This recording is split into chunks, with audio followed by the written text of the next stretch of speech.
Bonjour mes amis, bienvenue à ce rendez-vous hebdomadaire.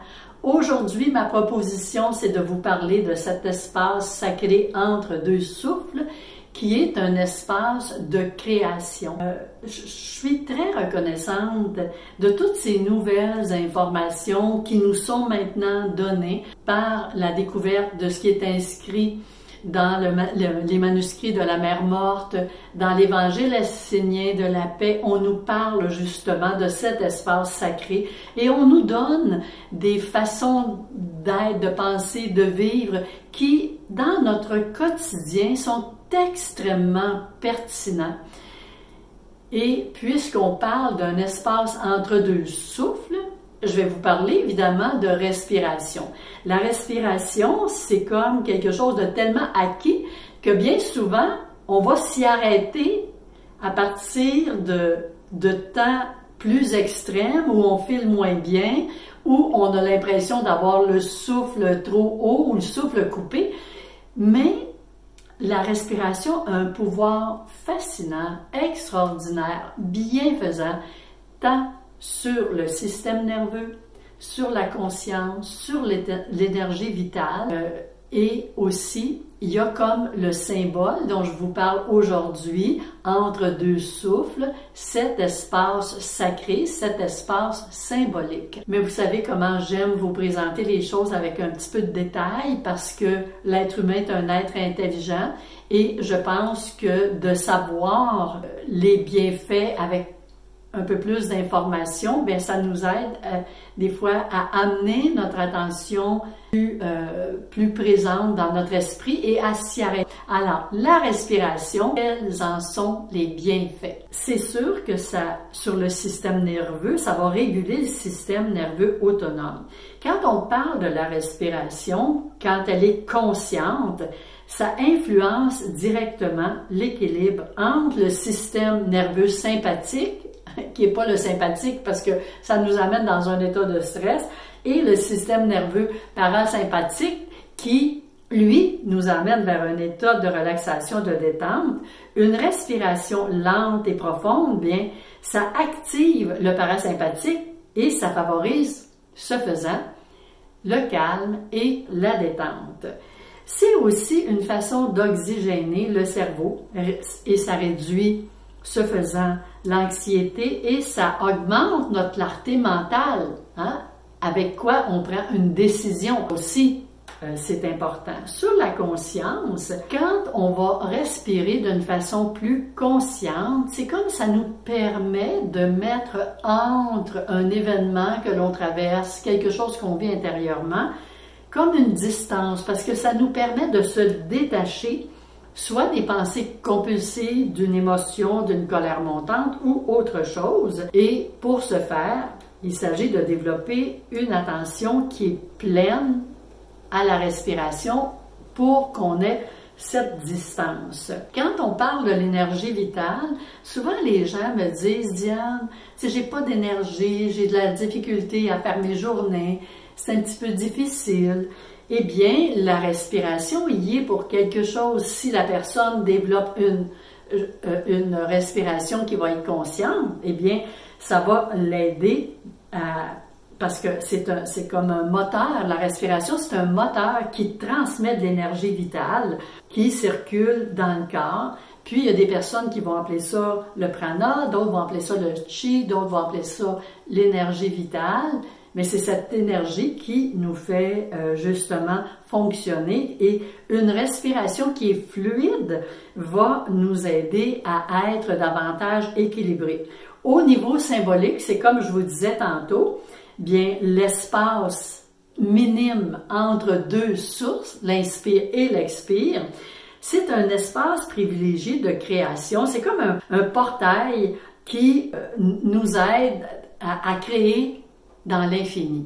Et justement, il y a cette pensée que je voulais vous communiquer, c'est-à-dire que dans chaque souffle, pardon, je vais-tu le dire, dans chaque souffle, il y a un univers entier entre l'inspiration et l'expiration. Et dans cet espace sacré réside le portail sacré où le divin nous murmure ses vérités.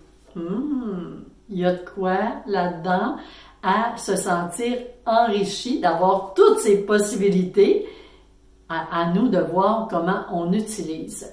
Je voulais aussi vous parler d'une façon simple, comment arriver à y accéder plus facilement. Quand on vit des émotions qui sont particulièrement intrusives, ça nous dérange, ça nous déstabilise, que ça soit des pensées ou peu importe l'émotion, qu'on se sente vraiment mis de côté, à l'envers, bouleversé. Pour arriver à faire une différence, on doit avoir une intention. Si moi j'ai l'intention de vivre en paix, j'ai l'intention de retrouver cette paix du cœur, de l'âme et de l'esprit, bien, je vais devoir le décider. On a un adulte à l'intérieur de soi et souvent, quand les émotions prennent beaucoup de place, il est où l'adulte? Puis l'adulte mature en charge, c'est un adulte qui est capable émotionnellement de ne pas se laisser envahir. C'est pas une question d'âge. Évidemment, l'âge aide parce qu'on a vécu des expériences, mais il y a des gens qui vont vivre toute leur vie, qui peuvent mourir à 95 ans, puis qui n'auront jamais été vraiment des adultes parce qu'ils auront été tout au long de leur vie tellement réactifs. On décide qu'on a cette intention.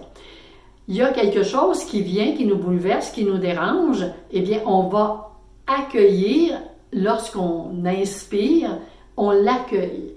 Et on sait que cet espace-là, puisque mon intention est d'acquérir, de revivre, de me remettre en paix, de faire que ma journée soit belle, douce et agréable quand j'accueille, puisque j'ai décidé que dans cet espace de création, j'allais, puisque je veux accueillir la paix, il va falloir que je sorte ce qui est à l'intérieur de moi. Donc, ce faisant, je vais inspirer, reconnaître l'émotion que je suis en train de vivre, la pensée ou peu importe, et en expirant, mon intention a été émise, en expirant, c'est comme si je l'évacue et ce faisant, ça me permet de ressentir la paix. C'est tellement précieux, la paix du cœur, la paix de l'esprit, parce que ça a des impacts énormes sur notre qualité de vie et sur notre santé. J'avais cette pensée-là qui pourrait être encourageante pour certaines personnes. Puis quand je vous émets une pensée, puis que je la fais aussi en l'écrivant pour que vous puissiez la lire et la relire si ça vous parle, eh bien, l'objectif est, des fois, il y a certaines personnes qui vont entendre quelque chose et ça leur dit rien. D'autres personnes, cependant, en entendant, il y a une petite phrase qui vient les chercher en relisant. Mais vous pouvez la personnaliser et la faire entrer dans vos cellules pour bien l'intégrer. Cette petite pensée va comme suit. Chaque pas vers plus de présence et de maturité émotionnelle est une victoire. Ça, j'insiste sur ce mot-là. Ça témoigne de notre engagement à devenir la meilleure version de soi-même. Peu importe la taille de ces pas qu'on fait. Ça peut être des petits pas, des plus grands pas.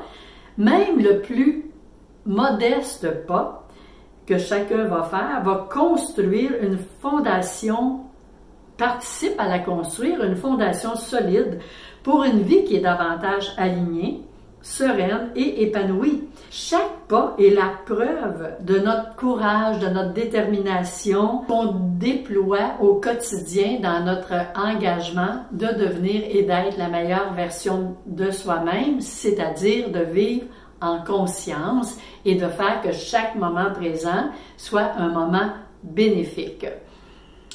Avant de vous donner le petit exercice que je vous propose pour développer cette capacité à justement reconnaître et co-créer de façon plus harmonieuse dans cet espace sacré entre deux souffles, mes amis, je vous rappelle et je vous remercie aussi d'être là régulièrement chaque semaine. Merci pour ceux et celles qui décident de s'abonner. Vous savez, c'est le petit logo vert en bas, là, vous allez pouvoir vous abonner. Ça ne coûte rien. La différence que ça fait, c'est que ça permet au YouTube, plus on va avoir d'abonnements, plus il va y avoir pour eux autres, c'est comme ça manifeste qu'il y a comme un intérêt. Ils vont nous référencier. À vous de voir si vous voulez participer à ce partage d'informations qui est là en toute modestie afin d'apporter une réflexion et de l'adapter avec ce que vous vivez. Maintenant, le petit exercice. Ah oui, je voulais juste vous dire aussi que vos commentaires sont importants, donc n'hésitez pas à nous en partager. Ça va aider. Moi, je vais vous lire et ça va aider d'autres personnes. Et si vous avez des suggestions, vous pouvez aussi les faire dans les commentaires et ça viendra me donner des idées pour des prochaines capsules. Maintenant, le petit exercice que je vous propose, ça va comme suit. Alors, dans un premier temps, s'ancrer en respirant. La respiration que je vous propose aujourd'hui, c'est pendant 4 secondes. Vous inspirez 4. Vous retenez 4 secondes, vous expirez 4 secondes, vous faites une pause de 4 secondes et vous reprenez.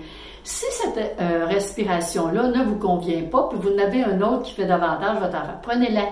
Celle-ci, elle est là pour équilibrer le corps et l'esprit, mais vous le savez, je le dis, j'aime le redire, il n'y a pas qu'un chemin pour se rendre quelque part. Et quand vous avez l'intention de choisir la paix en cette journée-là et que vous êtes habité par une émotion, une colère montante, une pensée négative, des pensées récurrentes qui vous habitent et que vous voulez les désamorcer, eh bien, en inspirant, vous allez accueillir ce que vous voulez désamorcer dans l'espace entre les deux, comme vous avez l'intention de vivre en paix et de retrouver votre paix intérieure selon l'intention que vous allez manifester, eh bien, vous allez, en expirant, expulser ce qui est contraignant pour vous et ça va nécessairement vous aider à vous sentir davantage en paix. Vous comprenez bien que la répétition va vous aider à vous familiariser avec ce processus qui est un processus très simple, extrêmement efficace et qui permet aux co-créateurs que nous sommes d'aller de l'avant, parce que là on parle d'être en paix, mais on peut aller vers co-créer autre chose.